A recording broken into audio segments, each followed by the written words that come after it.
Hey guys, welcome back. Today we're gonna be discussing about healthy eating.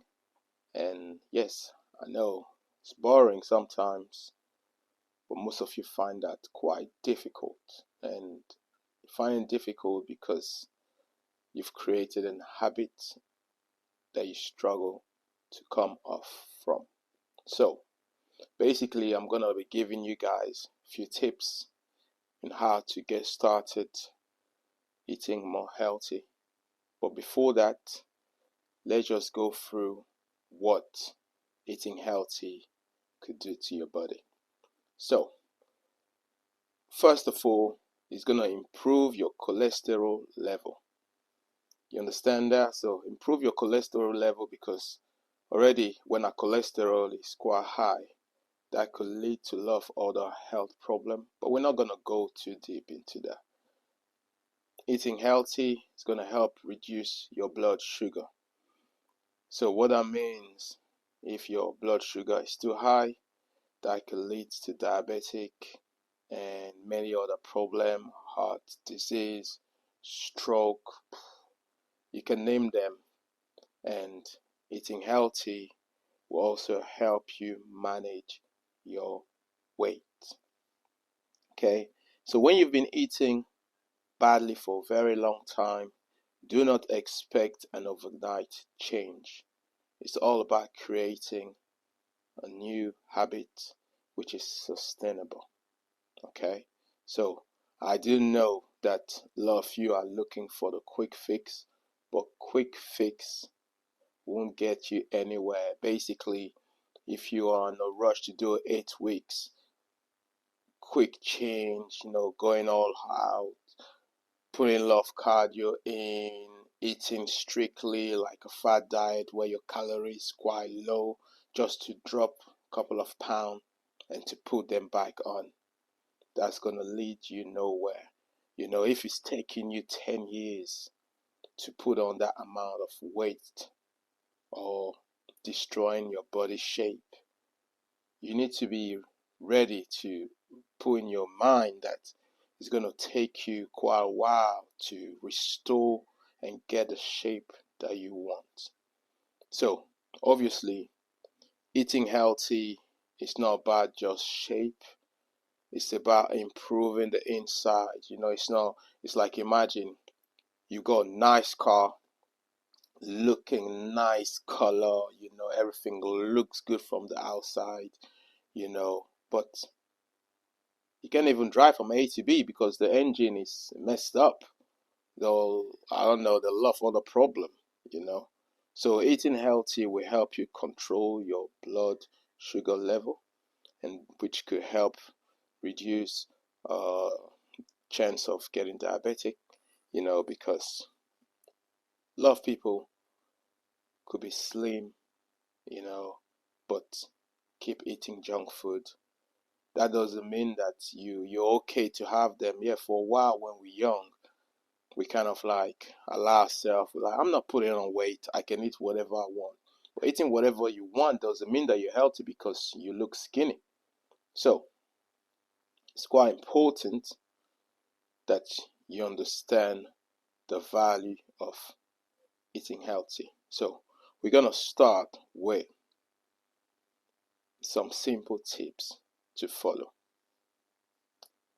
Number one, I think is the most important, is to know what a healthy plate looks like.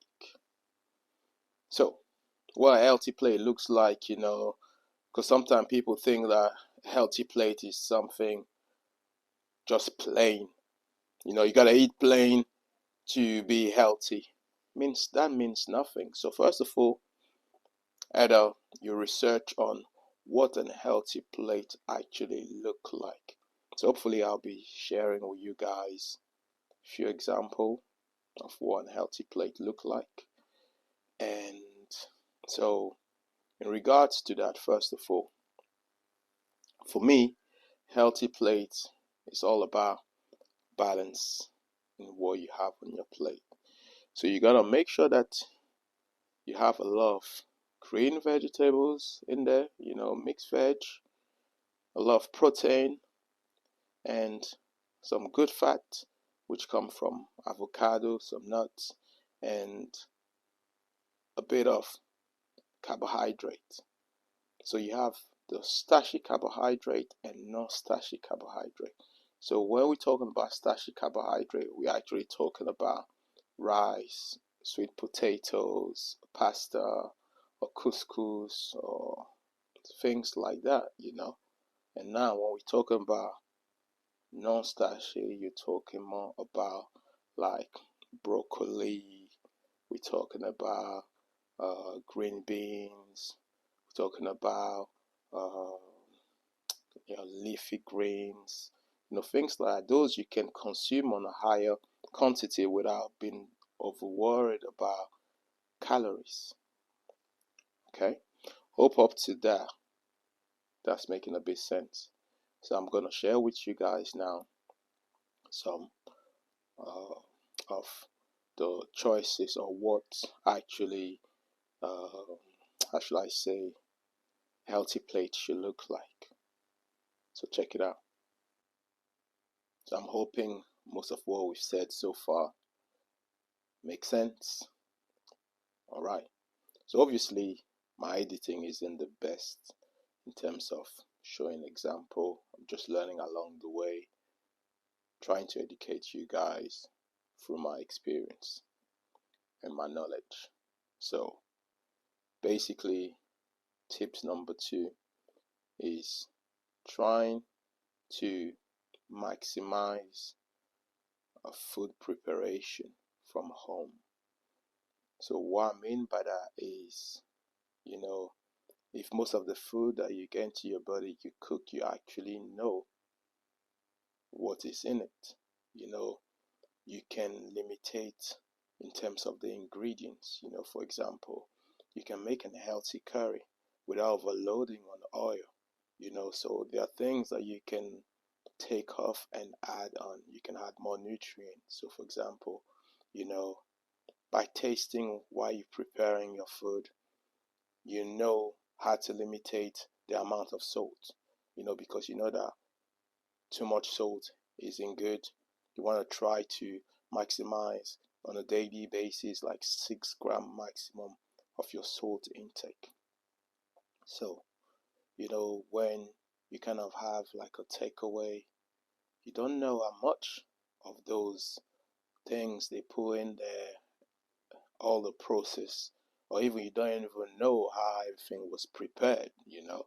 So preparing your own food, I think, is a very, very, very good tips number 2 that stands out.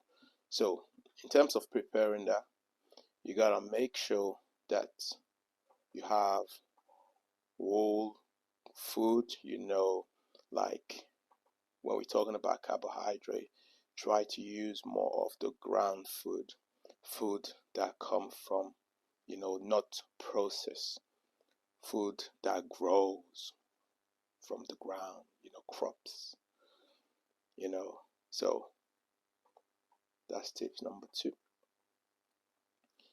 Tips number 3: when you're eating outside, be sure to make healthier option, right? So what I mean by that is, if we go back to tips number 1, which is about understanding what an healthy plate look like. Once you know that, so there's no need to stress about eating outside. The eating outside option become a bit easier for you if you're just beginning. Okay, so when I say eating outside, you have to be very careful, because if you look, everything kind of linked together. You don't know how the amount of things that they add to it. So try to make sure that you're picking more of the healthier choice, meaning getting to a place, or look ahead if you're going on a business trip or whatever, you're going or a restaurant with a friend. Maybe do a research on, I would say, do a research on the menu, and most restaurants nowadays do have like the calories counters, so you can use that. So if you know how much calories you should be consuming a day, and let's say you don't know and you just going by your head and the feel, just try to maximize the amount of protein in your plate, maximize the amount of vegetables, and just limitate the amount of carbohydrate, and you'll be good. So you won't feel guilty. You can still enjoy a good food, but you just have to keep that balance. Hope that's making sense so far. So you guys looking forward to tips number 4? Make sure you give me a thumbs up, and if you are not yet subscribed, make sure you do subscribe. Hopefully we want to try to grow the channel. You guys are the only people that can make that happen. I'm here to give values, and if you find this valuable, please like, share, and comment. Feedback is always welcome. So now, looking at tips number 4.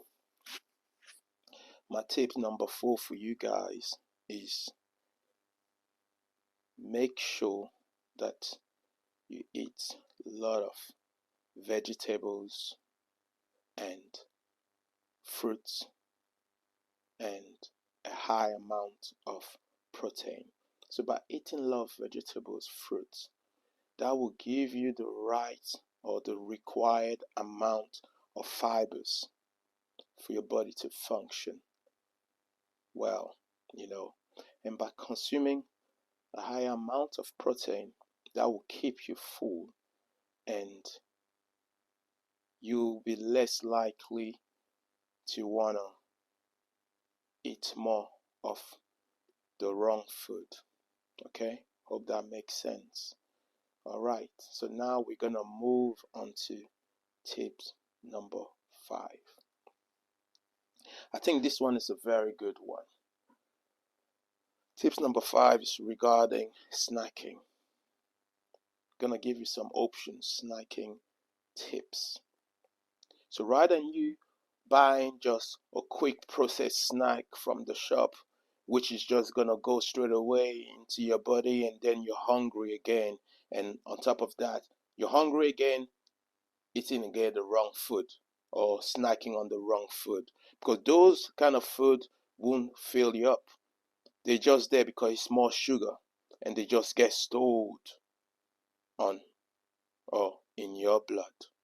Okay, so I'm gonna give you some tips in terms of healthy snacking. So for example, you can have an apple and a teaspoon of almond butter or peanut butter, and trust me, it goes well together. When I say it goes well together, first of all, having both together, the reason why is because the fat, which is from the almond butter or peanut butter, help to slow release the blood sugar. So the sugar that comes from your fruits, it slow releases into your system. Okay, that's number 1 on the snacking. Number 2, this is one that I often use, is a plain Greek yogurt with some blueberries and a teaspoon of almond butter or peanut butter. That's another option, which is kind of like filling and with good nutrients in them.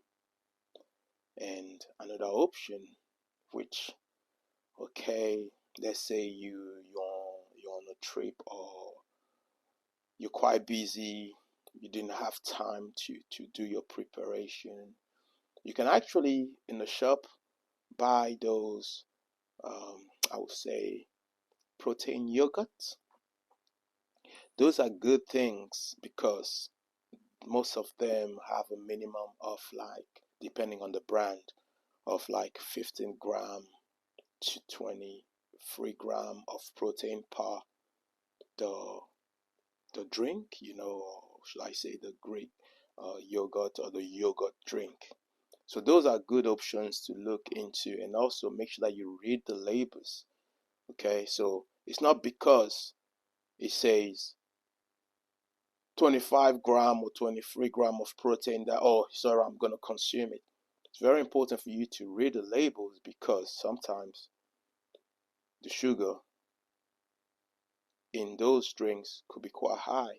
So depending on the brand, just do some comparison, and hopefully that makes sense to you guys. And I really hope that these 5 simple tips come handy and be a good start for you guys in this new year. Come on, we're gonna smash it. We're all in this together. Health is wealth, like they say. And the most important, especially when you're starting your fitness journey, or you're trying to improve your well-being, the most difficult thing we know is not the training. The most difficult thing for people is diet. But we don't want to call this diet. It's just eating, making eating a pattern of a lifestyle. So what I mean by that is keeping it simple, sustainable, enjoyable, and healthy. We love nutrients. Okay, your plate needs to be colorful. Don't be scared. You can make, like I said earlier, an healthy curry. Curry is not unhealthy, depending on what you put in there. So if you cook it yourself, you're more in control of what goes in, and you can reduce a few of those ingredients if you want to keep a control on the calories and stuff like that. I really hope that you guys find this helpful. I know it's quite a long video, so let me know, guys. Are you more into videos like this, shorter videos? Would you prefer me to do longer or shorter videos going forward? We got a lot of things coming up. I know that last year it wasn't much on this YouTube sharing information, but this is something I really enjoy.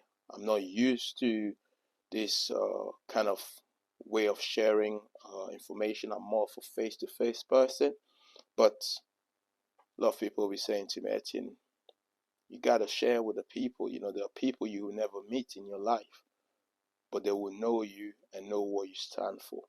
So I really hope that you guys find this useful and appreciate your support.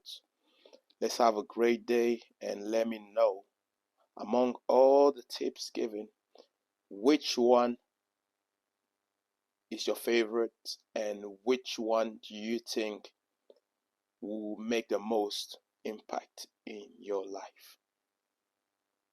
Catch you guys soon.